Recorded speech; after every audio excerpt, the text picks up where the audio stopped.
What do you say, son? Go out there and win this one for me, okay? Then we can all go home. Talk about pressures teens face. So what does Gohan, a protagonist from the anime Dragon Ball Z, have in common with Tanner, a guest on the Best Path Forward podcast? Let's find out.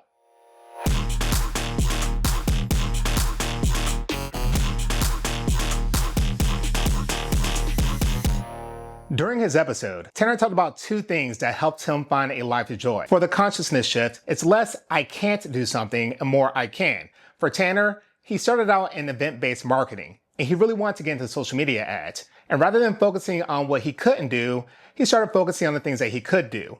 And that gets us into staying teachable. He stayed teachable as he spent the pandemic lockdown diving into the mental room of learning how to do social media ads. He learned from his mistakes, and with enough effort, he actually became a whiz at it. And he ended up creating his own company. Gohan, once again a teenager, has spent months preparing for something called the Cell Games, a tournament where Cell, the villain, will fight Earth's strongest warriors. The stakes were simple. If Cell had won the tournament, he would blow up the Earth. When Gohan got volunteered to fight Cell, he had a lot of doubt. And then he had a consciousness shift, which came in the form of a new powered-up state. And in that state, Cell's fight became pretty easy.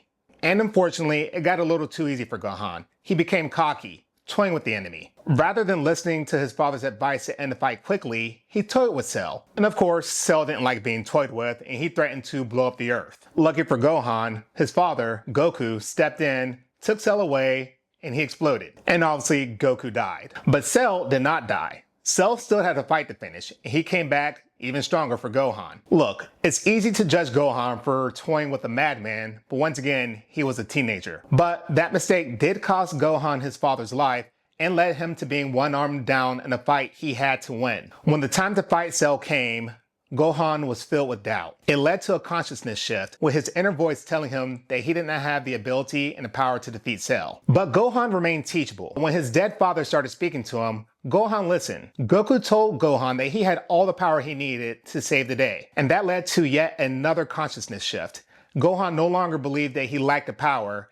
He dug in deep, learned his lessons, and finished Cell off for good. Now, what Tanner and Gohan both have in common is that they took the lessons from a consciousness shift and staying teachable to eventually find the best path forward for their own success. Tanner did this by becoming an online marketing expert, and Gohan did this by using his Super Saiyan 2 state to save the Earth. If you're looking to make a similar shift in your life, here are a few tips. Number 1. Find out what's holding you back from your new identity. What held Tanner back was that he really didn't know what went into being an online social media advertiser. And for Gohan, he didn't think he had the power to defeat Cell. Number 2, explode with effort. Tanner spent the pandemic lockdown grinding away, finding books and resources that he needed to really learn the nuances of social media advertising. And Gohan trained for months, leading to an emotionally charged, explosive transformation that gave him the abilities that he needed to defeat Cell. And number 3, learn from your mistakes. Tanner learned from his early on metric errors to better understand social media data. And Gohan learned that he couldn't toy with Cell. He had to put him down for good. Now, I highly recommend the anime Dragon Ball Z. It is filled with great fighting scenes, energy blasts, and you can finally understand what it means to go Super Saiyan. And speaking of Super Saiyan, if you really want to level up and find joy in your life, go check out Tanner's podcast. We'll see you guys next time.